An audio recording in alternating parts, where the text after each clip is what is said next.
Alegria estarmos juntos novamente para adorar ao Senhor. Começamos domingo passado, na verdade continuamos a estudar o livro de Atos dos Apóstolos, capítulo 13, e estamos observando os fundamentos da obra missionária no Novo Testamento. Isso é muito importante para que nós compreendamos como deve ser a obra missionária nos dias de hoje. Então, nós vimos que a pregação do Evangelho é a base da obra missionária. Isso eu já sabia, eu sei.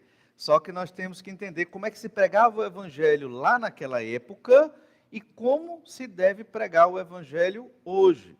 E daí nós tiramos algumas conclusões. Uma delas é que os missionários têm que ser muito bem preparados.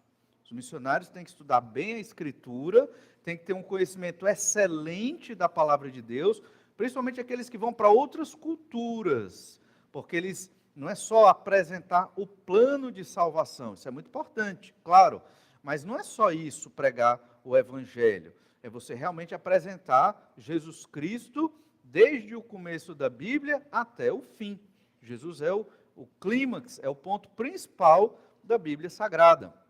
Nós vimos domingo passado o Evangelho no Antigo Testamento interpretado pelo apóstolo Paulo. Então você vai lá em Atos capítulo 13, que é o texto que nós estamos observando, e nós vamos perceber como o apóstolo Paulo, ele prega o Evangelho, e ele começa do Antigo Testamento, Atos 13, verso 13. Mas antes de ler, recapitulando, deixe-me só lembrar aos irmãos que Paulo, ele está na sinagoga, nesse presente momento, sinagoga lá em Antioquia da Psídia, ele já saiu de Chipre, navegou, o texto não deixa claro aqui, mas para chegar em Antioquia da Psídia, os missionários, tiveram quase que ser alpinistas, porque havia uma cadeia montanhosa muito difícil de ser transposta, e eles realmente escalaram essa cadeia montanhosa para chegar em Antioquia da Psídia.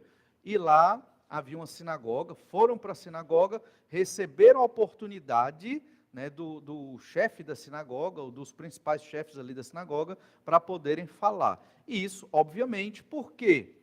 Porque Paulo era um rabino, tinha uma autoridade no meio judaico, e ele poderia ali usar a leitura que foi feita naquele dia, que não é dito aqui no texto de Atos, mas ele poderia usar aquela leitura para poder falar do Evangelho do Senhor Jesus Cristo. Nós vamos ler Atos 13 até o verso 23, que foi o que nós vimos na semana passada. Diz assim: E navegando de Pafos, Paulo e seus companheiros dirigiram-se a Perge da Panfilha. João, porém, apartando-se deles, voltou para Jerusalém. Mas eles, atravessando de Perge para Antioquia da Psídia, indo num sábado à sinagoga, assentaram-se.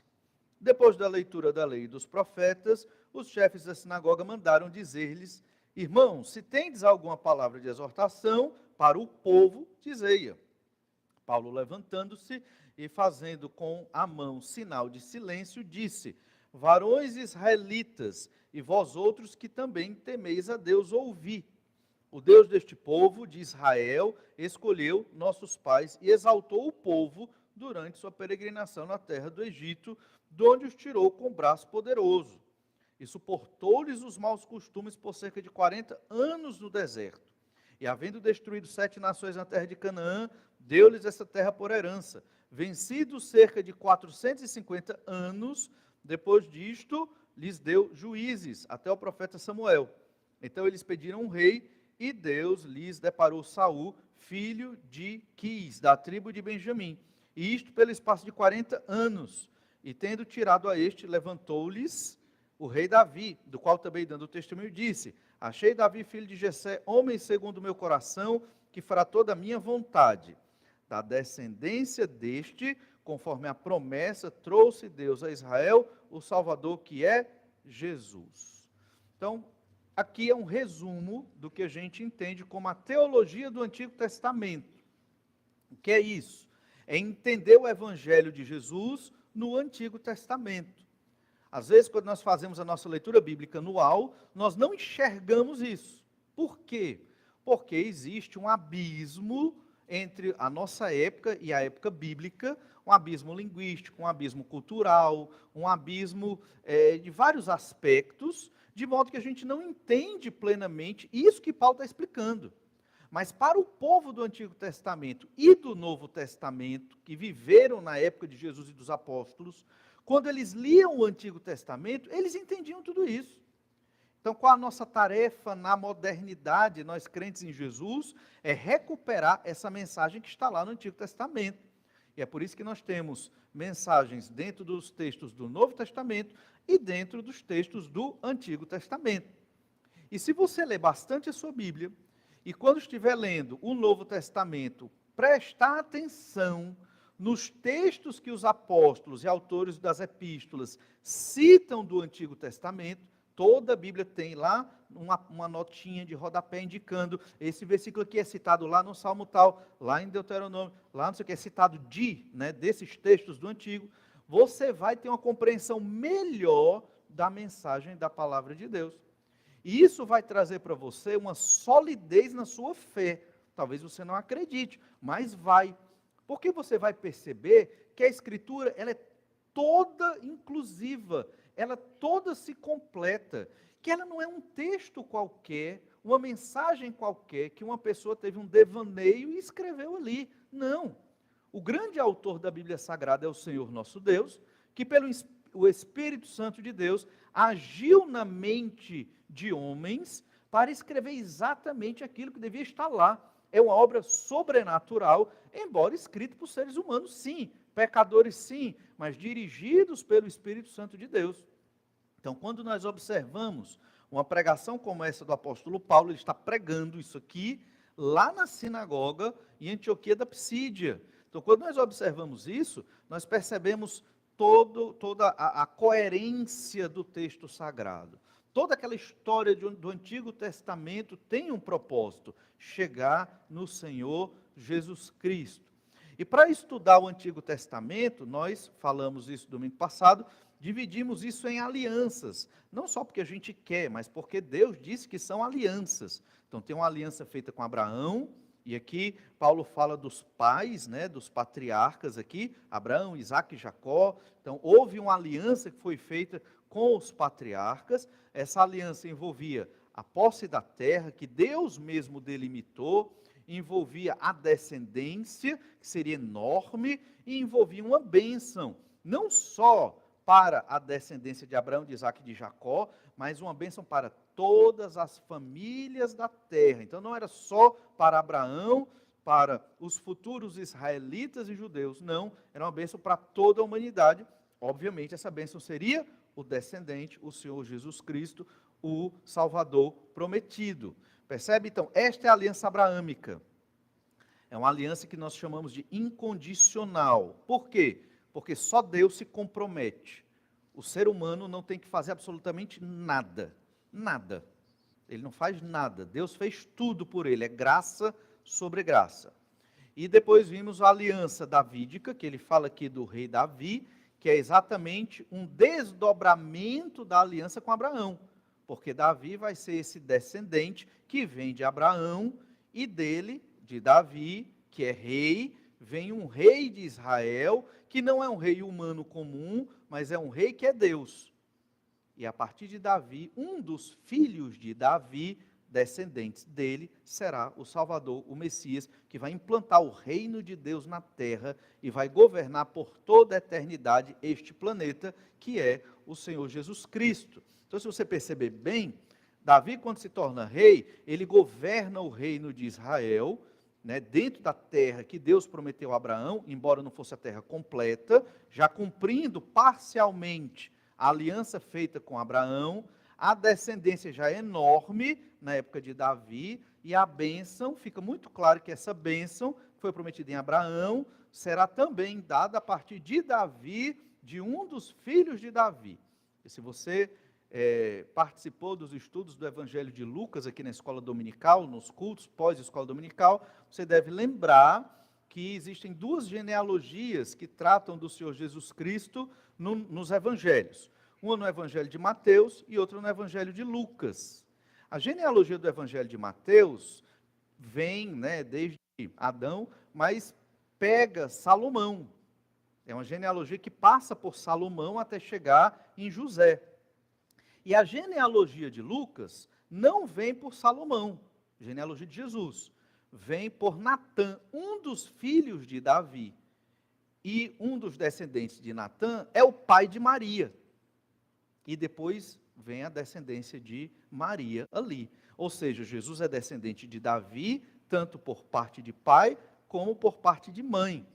Óbvio que José é um pai humano, mas que não teve participação na consumação de Jesus, né? na concepção do Senhor Jesus Cristo, claro. Mas, querendo ou não, de uma perspectiva humana, era como se fosse o pai de Jesus. Então, de todos os lados, Jesus era descendente de Davi para cumprir a promessa da aliança davídica. E estamos na nova aliança. E o que é a nova aliança? É a consumação da aliança abraâmica e da aliança davídica para todos os povos da terra. O Senhor Jesus Cristo inicia a nova aliança quando ele faz a ceia do Senhor, morre na cruz, ressuscita e sobe aos céus. Começa a nova aliança, que é exatamente o cumprimento das outras alianças, davídica, abraâmica e davídica.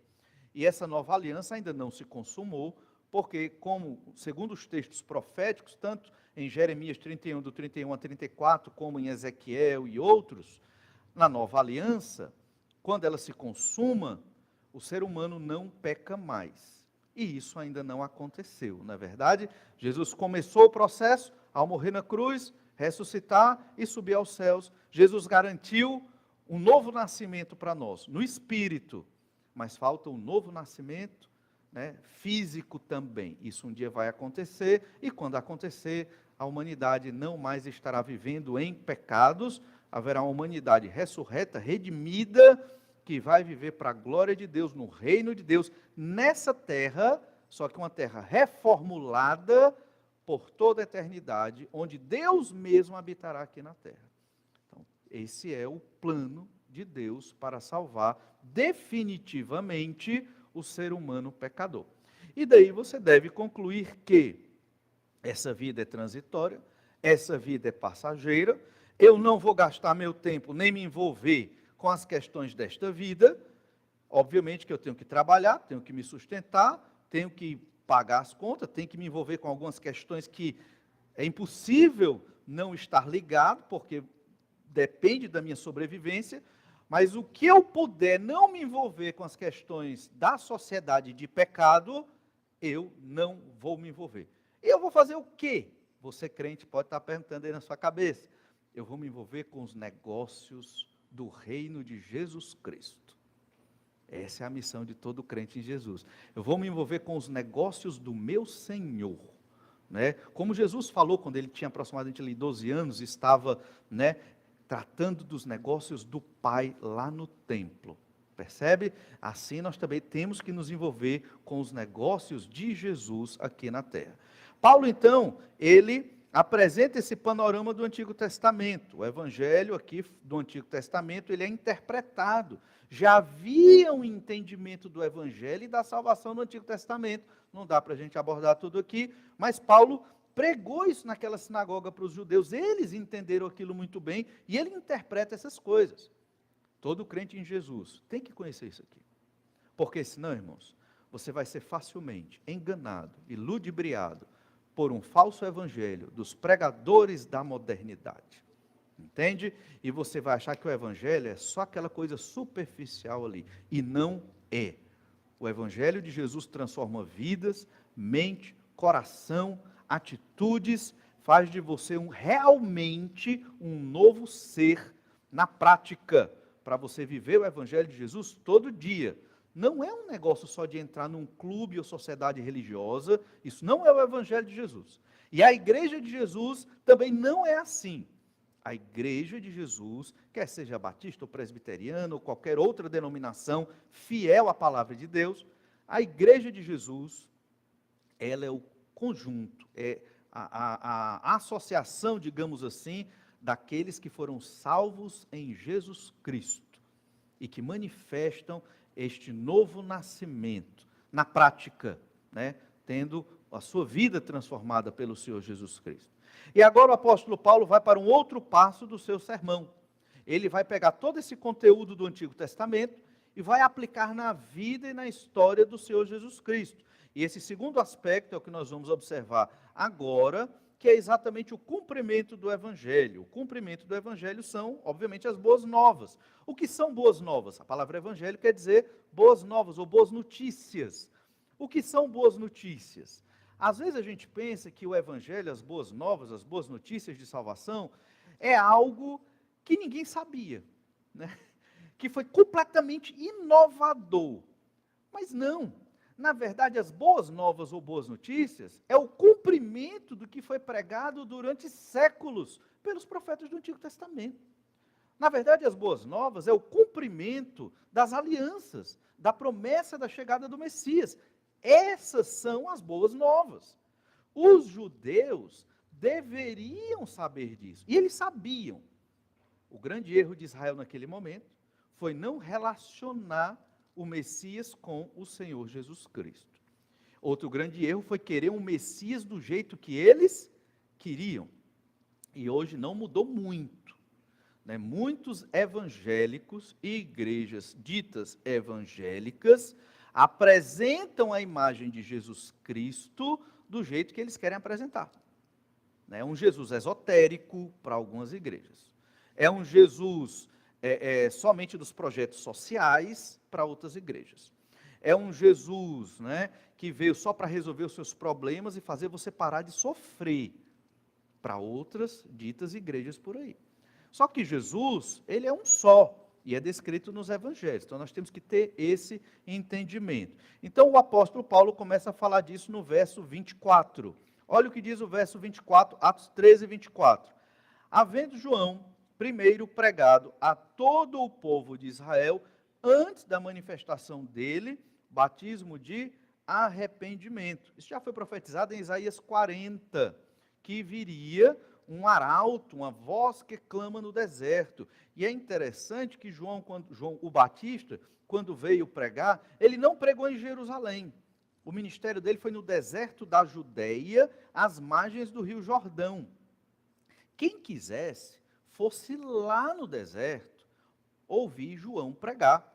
E João se vestia como os profetas do Antigo Testamento. Ele se vestia como Elias se vestia, como Eliseu se vestia, entende? Com aquela roupa do profeta do Antigo Testamento. Por que ele fez isso? Porque ele queria mostrar a pregação da velha aliança vai se consumar em breve. Em breve vai chegar aquele de quem falam todos os profetas do Antigo Testamento. E vocês, Israel, João Batista dizendo, vocês têm que se arrepender dos seus pecados. Esse é o batismo do arrependimento. O que seria o batismo do arrependimento? É como alguns pastores fazem assim. Olha, se você está vivendo uma vida de pecado, né, se arrependa do seu pecado. Vem aqui na frente, a gente vai orar por você. Para você se reconciliar com Deus. Aí vem boa parte dos irmãos da igreja e tal, o pastor ora, reconciliou, pronto, estão restaurados. O batismo do arrependimento era algo parecido com isso, né? Particularmente eu não gosto de fazer isso, porque as pessoas reagem por emoção, e não por arrependimento e convicção, entende? Normalmente, ao longo da história da igreja moderna, quando isso foi feito, muitas dessas pessoas que iam à frente nas igrejas, reconhecer um arrependimento, seus pecados e buscar uma transformação de vida, elas voltavam a fazer a mesma coisa. Arrependimento do coração, né? Um compromisso com Deus se reflete na prática e geralmente é movido pela oração e leitura da palavra de Deus. Você vir aqui à frente e eu orar por você, talvez não vá mudar nada na sua vida. Entende? Então, por isso que a gente não faz isso aqui na igreja. É bonito, é até interessante, pode até motivar outras pessoas. Só que o coração do ser humano é tão corrupto que aquilo vira só emocionalismo, né? Vira só meio que um teatro e não há arrependimento de pecados. Mas João, quando estava pregando no deserto, ele não fez um teatro. Ele pregou pesado mesmo. Ele chamou fariseus, sacerdotes, escribas ao arrependimento. E ele disse, Israel está toda em pecado. Ele já estava preparando a chegada do Senhor Jesus Cristo. Lá em Mateus 3, verso 7, Tem um pouco do que João Batista pregava ali, Mateus 3:7. Vendo ele, porém, que muitos fariseus e saduceus vinham ao batismo, disse-lhes: raça de víboras, quem vos induziu a fugir da ira vindoura? Produzi, pois, frutos dignos de arrependimento, e não comeceis a dizer entre vós mesmos: temos por pai a Abraão, porque eu vos afirmo que destas pedras Deus pode suscitar filhos a Abraão. E aqui os fariseus e saduceus tinham essa justiça pessoal. Como assim? Não, meu pai é Abraão, eu sou descendente de Abraão, então estou salvo, estou garantido. E João Batista dizia: não, você tem que se arrepender do seu pecado e crer no Senhor. A religião não vai salvar, mesmo que ela seja embasada na lei de Moisés. Ela não vai salvar. Você pode ler sua Bíblia toda de capa a capa. Se você acha que com a sua justiça pessoal, suas obras, você vai ser justificado, salvo diante de Deus, não vai. É pelo sangue de Cristo, pela graça do Senhor, que você será salvo, que você terá comunhão com o Senhor e com o Pai. Essa era a pregação de João Batista ali. E ele minava ali essa justiça própria. Isso acontece hoje com aqueles que são filhos de crentes ou até filhos de pastores, né? Ah, porque eu sou filho, meu pai é pastor, logo eu já sou uma pessoa extremamente abençoada, né? Já sou salvo, já estou garantido. De forma nenhuma. É necessário você se arrepender do seu pecado e crer no Senhor Jesus Cristo e, obviamente, ter uma vida de fidelidade ao Senhor. João Batista pregava assim e Paulo está mostrando, olha, como foi o início do Evangelho. Foi João Batista pregando o batismo do arrependimento. João Batista pregava e se parecia com aqueles profetas ali do Antigo Testamento. Olha Atos 13:25. Mas, ao completar João a sua carreira, dizia: não sou quem supondes, mas após mim vem aquele de cujos pés não sou digno de desatar as sandálias. Então João era muito claro: eu não sou o Messias, eu não sou o Salvador, eu só estou preparando o caminho. E é interessante, olha como João fazia, e é como nós devemos fazer hoje. Lá no Evangelho de João, capítulo 1, verso 29, diz assim: no dia seguinte, viu João a Jesus, e aqui é João o Batista, viu João a Jesus, que vinha para ele e disse: eis o Cordeiro de Deus que tira o pecado do mundo. É este a favor de quem eu disse: após mim vem um varão que tem a primazia, porque já existia antes de mim. Eu mesmo não o conhecia, mas a fim de que ele fosse manifestado a Israel, vim por isso batizando com água. É muito claro que o ministério de João Batista era pregar Jesus Cristo. Ele batizava pessoas para que se arrependessem dos pecados. O batismo era um símbolo do arrependimento do pecado, mas para que essa pessoa buscasse a Jesus Cristo. Nas igrejas modernas, nós passamos por um problema muito grave. E sabe qual é o problema? É só mencionar o nome de Jesus nos cultos. As pessoas mencionam o nome de Jesus, só que a igreja não é de Jesus. Entende? A igreja são dos líderes. A igreja são de algumas pessoas ou denominações. E Jesus é o menos colocado ou mencionado dentro dessa igreja. Esse é o problema das igrejas evangélicas hoje. Essa igreja é do Senhor Jesus Cristo, certo? Ninguém faz discípulo pessoal, eu não faço discípulo para mim, os discípulos são para Jesus. Então, quando eu ensinar alguma coisa para alguém, tem que ser o que Jesus ensinou. E se eu quiser dar minha opinião, e você quiser dar a sua, você diz: olha, é a minha opinião. Jesus não falou isso. É o que eu acho e foi a decisão que eu tomei para a minha vida. Mas o que Jesus ensinou? Isso aqui. É muito importante, porque Jesus é o dono da igreja. E essa verdade que João Batista aqui estava colocando, olha, está ali, aquele é o Cordeiro de Deus, não sou eu.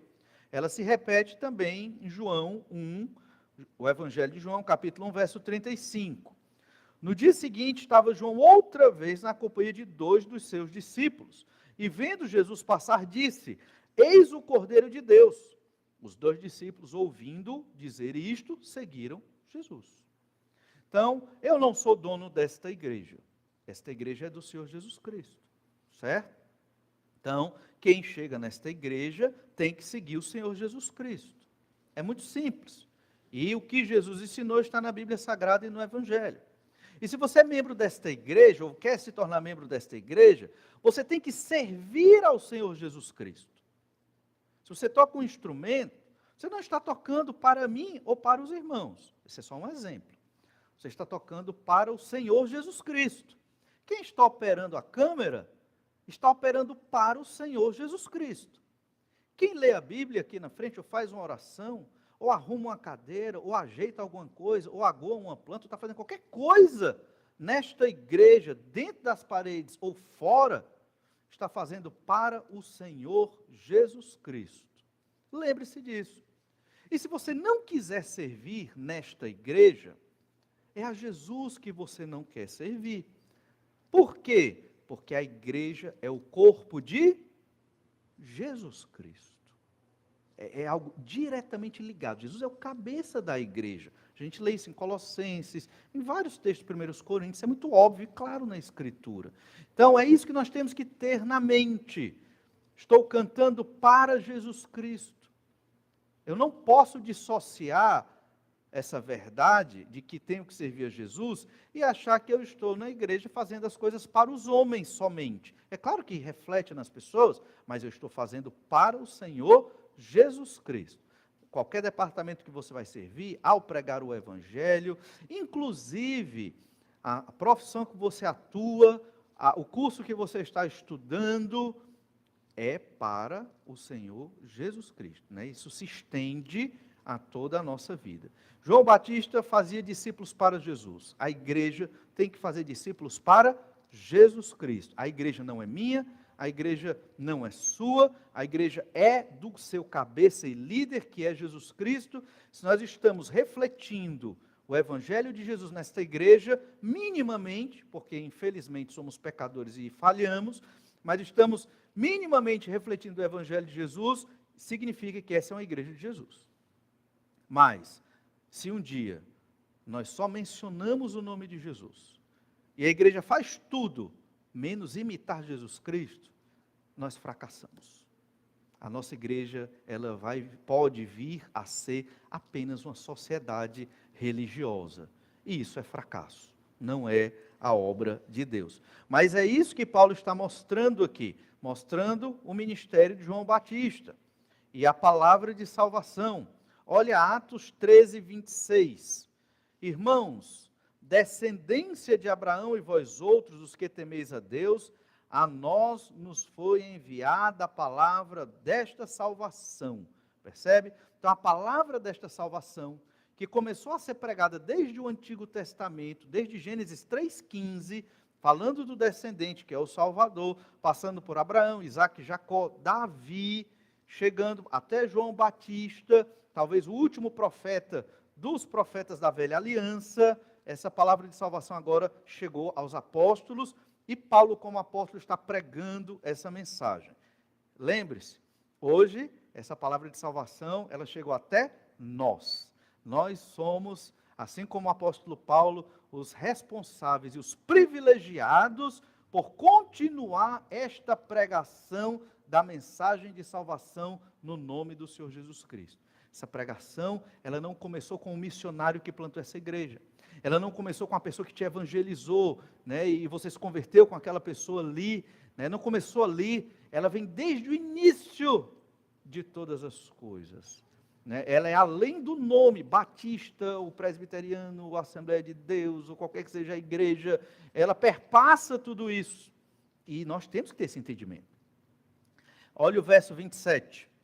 Pois os que habitam em Jerusalém e as suas autoridades, não conhecendo Jesus, nem os ensinos dos profetas que se leem todos os sábados, quando o condenaram, cumpriram as profecias. E aqui ele começa a falar propriamente do evangelho, da condenação do Senhor Jesus Cristo. Nós sabemos que o Senhor Jesus passou por 2 julgamentos, um julgamento judaico no Sinédrio, né? O Sinédrio era um conselho de anciãos de Israel, na época do Novo Testamento, que julgava suas questões. Obviamente, esse conselho ele não tinha uma autonomia grande, porque estava debaixo do jugo romano, então eles não podiam decretar sentença de morte de ninguém, certo? Eles não podiam. Outras questões menores da lei de Moisés, eles podiam julgar. Esse julgamento tinha que ser durante o dia e com o conhecimento das autoridades romanas. Só que o julgamento do Senhor Jesus Cristo foi feito à noite, sem aviso prévio, sem testemunhas ali, na hora, e Jesus foi sumariamente condenado pelos judeus. Depois houve um julgamento romano, quando eles foram atrás de Pilatos para tentar matar o Senhor Jesus Cristo e jogar a culpa, né, nos romanos, não neles próprios, que eles não queriam ter essa culpa sobre eles. O fato é que o apóstolo Paulo, à semelhança de Pedro, quando pregou no capítulo 3, ele deixa muito claro que as autoridades, que ainda estavam vivas nessa época, eles julgaram e condenaram o Senhor Jesus Cristo. Mas nesse verso 27 tem um detalhe muito interessante. Não conhecendo Jesus, nem os ensinos dos profetas que se leem todos os sábados.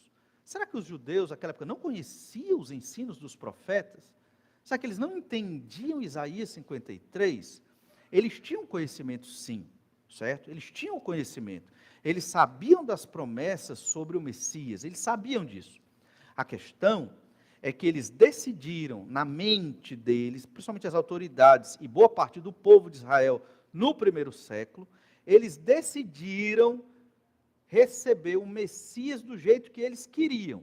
Nós queremos um Messias que nos liberte do Império Romano. Era esse Messias que eles queriam. E Jesus não veio dessa forma. Jesus não se meteu em questões políticas na sua época. Jesus se deteve a pregar o evangelho do reino de Deus. Inclusive, para pagar um imposto romano, que era uma injustiça, era um sinal de dominação, Jesus pagou. Está aqui o imposto romano. Era contra os princípios de Israel, porque era se subjugar, né, aos idólatras romanos. Jesus pagou. Jesus não queria confusão com os romanos. O que é que Jesus queria? Pregar o evangelho. Mas não é porque Jesus era passivo e aceitava tudo.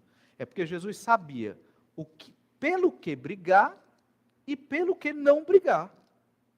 Não vou brigar com o imposto romano, mas vou brigar com a hipocrisia dos líderes de Israel, que não pregam a mensagem de salvação da maneira correta e estão extorquindo o povo, vendendo coisas no templo. Com estes eu vou brigar. E Jesus brigou e puxou o chicote. E foi lá e deu nos cambistas que vendiam as coisas no templo, porque estavam profanando as coisas de Deus.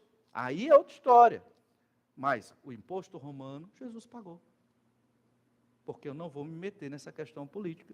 E os judeus não queriam um Messias assim. Para os judeus do primeiro século, os israelitas do primeiro século, Jesus era um Messias fraco. Por quê? Porque se deixou ser crucificado. Mas, obviamente, para o Senhor, Jesus era um Messias forte e obviamente, o Messias, o Filho de Deus, a segunda pessoa da Trindade, exatamente porque se deixou morrer na cruz. Irmãos, esse é o maior exemplo. Jesus não morreu na cruz para ser exemplo, Jesus morreu para nos salvar. Mas é o grande exemplo de amor e conduta de cada crente no Senhor Jesus Cristo. Nós não brigamos pelas futilidades deste século e desse mundo e dessa sociedade.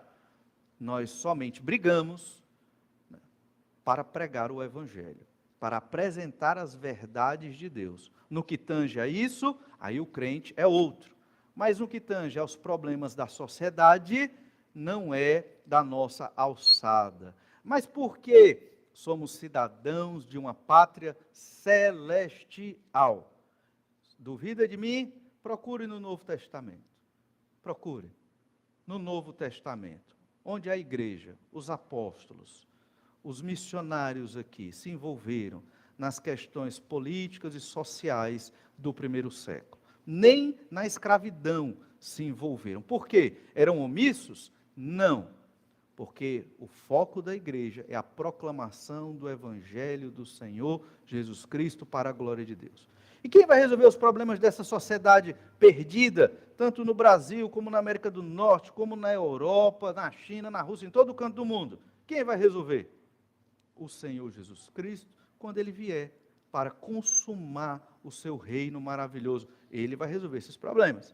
Então, veja que o apóstolo estava tratando dessas questões aqui, e no final do verso 27 ele diz: quando o condenaram, cumpriram as profecias.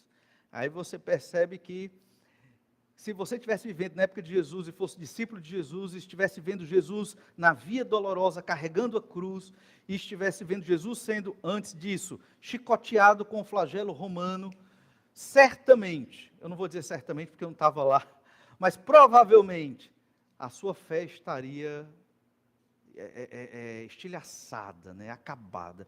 O Salvador, como ele pode ser o Salvador? Como ele pode ser o Messias? Olha as costas desse homem. Aí está lá Jesus carregando, né, o patíbulo, que era a parte, creio eu, que ele carregou só a parte horizontal da cruz. Estava lá Jesus carregando, né, indo para a crucificação. Aí está lá você olhando, crente em Jesus, converteu, viu os milagres de Jesus, fé em Jesus mesmo. Aí você olha e diz: mas como esse homem é o Filho de Deus? Como ele é o Salvador? Como pode? Isso deve ter dado assim, um problema enorme na mente de muitos crentes ali. Mas olha o que Paulo diz: quando o condenaram, cumpriram as profecias. Até quando as desgraças acontecem nas nossas vidas, é a vontade de Deus. Não duvide disso. Ah, porque Deus quer o mal? Não. Mas o Senhor soberano gerencia o mal que os homens produzem. O mal quem produz é o homem, o ser humano, o pecado. Mas o Senhor, como soberano, Ele gerencia tudo o que existe na terra.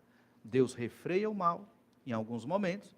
Deus permite que o mal aconteça em outros momentos, porque Ele tem um plano que nós não conhecemos, só Ele sabe esse plano dos decretos do Senhor, mas é para a glória do nome dEle. Aqui talvez muitos crentes ficaram com a fé extremamente enfraquecida, mas as profecias tinham que ser cumpridas, Jesus tinha que ser crucificado. Lembra de Pedro? Pedro não queria que Jesus fosse crucificado. Não, Senhor, o Senhor não pode ir para a cruz. E a resposta de Jesus foi muito dura, né? Arreda, Satanás, porque não cogitas, né, das coisas do Senhor, do plano de Deus. Então, irmãos, quando você se deparar com momentos difíceis na vida, humanamente, talvez impossíveis de enfrentar, que talvez você se questione: por que, Senhor, está acontecendo isso comigo? É o momento de você lembrar que Deus tem um plano muito maior do que qualquer um de nós aqui, e que Deus sempre quer o meu bem e o seu bem, nós que cremos no Senhor Jesus Cristo. E aí nós temos que confiar no Senhor, mesmo sem ter todas as informações e todas as explicações do que está acontecendo conosco. Temos que confiar que Deus tem tudo planejado, tudo bem determinado, e que tudo vai acontecer segundo o querer e o propósito de Deus, e sempre será bom, mesmo que naquele momento esteja parecendo ruim. Os inimigos de Jesus, os inimigos de Deus, aqueles que não pregavam o evangelho da maneira correta, as autoridades de Israel naquela época, achavam que estavam fazendo tudo para eliminar o problema Jesus. E ao fazer isso, eles lançaram as bases da salvação e da igreja do Senhor Jesus Cristo. Por quê? Porque ninguém pode contra o poder do Senhor. É por isso, irmãos, que nós não precisamos lutar pelas questões de hoje. Entende? Não são as nossas questões. As questões dos discípulos de Jesus aqui reunidos hoje é a pregação do Evangelho, é levar vidas ao Senhor Jesus Cristo, é ter uma vida de oração e testemunho, amar nossas esposas, criar os nossos filhos no temor do Senhor e ajudar naquilo que for possível, mas sem comprometer, obviamente, a fé da igreja do Senhor Jesus Cristo.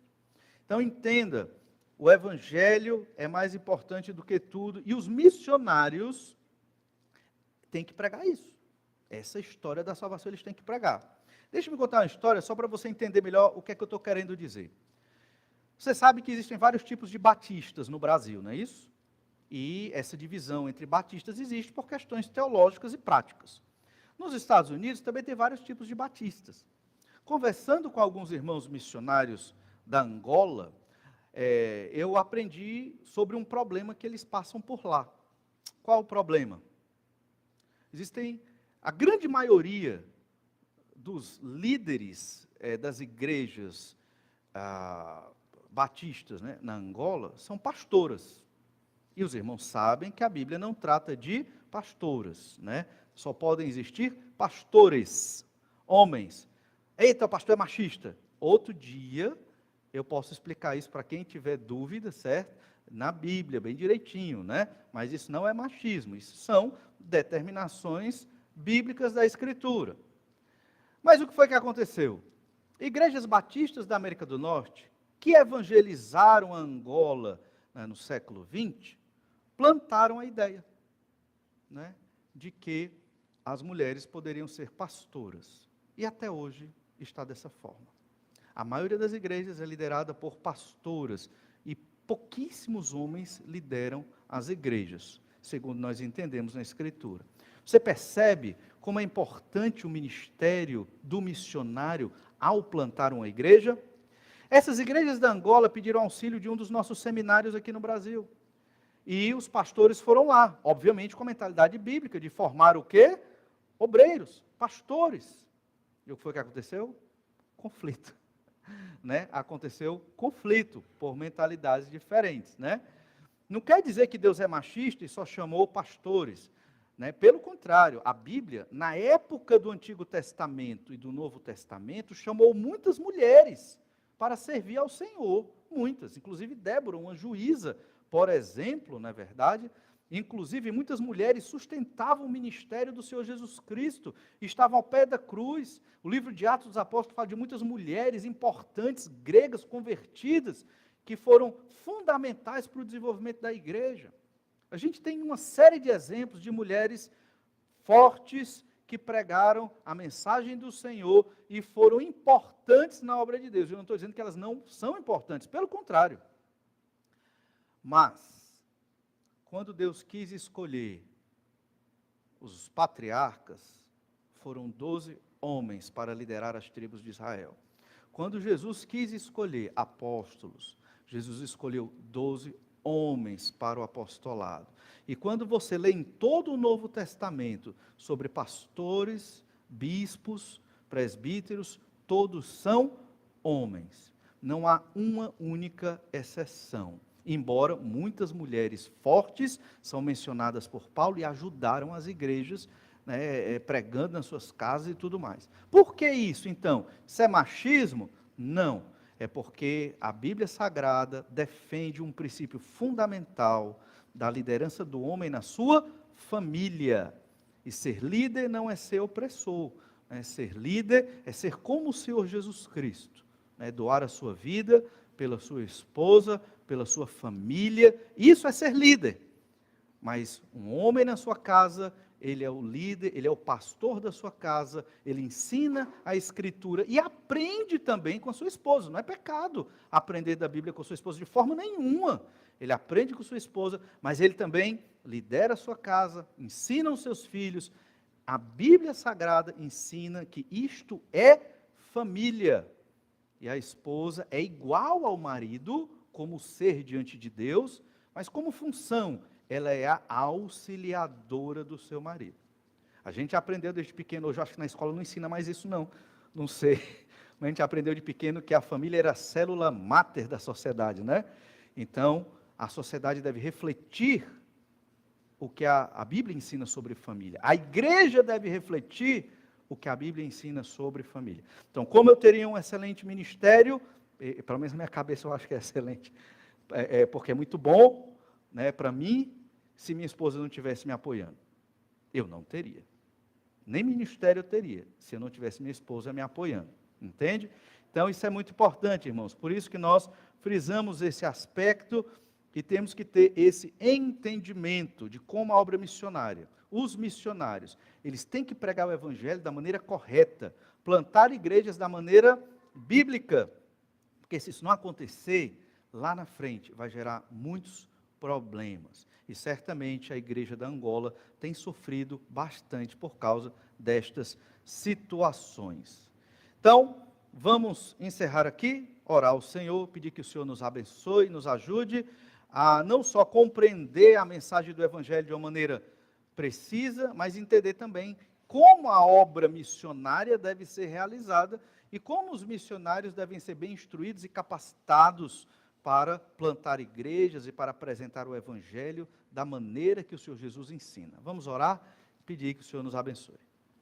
Pai, te agradecemos porque o Senhor é um Deus maravilhoso. Obrigado por este sermão do apóstolo Paulo, lá na sinagoga, em Antioquia da Psídia, e que nós podemos perceber como era pregada a tua palavra naquela época e como nós procuramos pregar a tua palavra hoje, refletindo os mesmos ensinos e princípios, para que a tua igreja cresça de modo saudável, bíblico, de modo correto, segundo a tua bênção, ó Pai, e não segundo o nosso entendimento humano, a nossa racionalidade, mas segundo aquilo que o Senhor determinou para a tua igreja.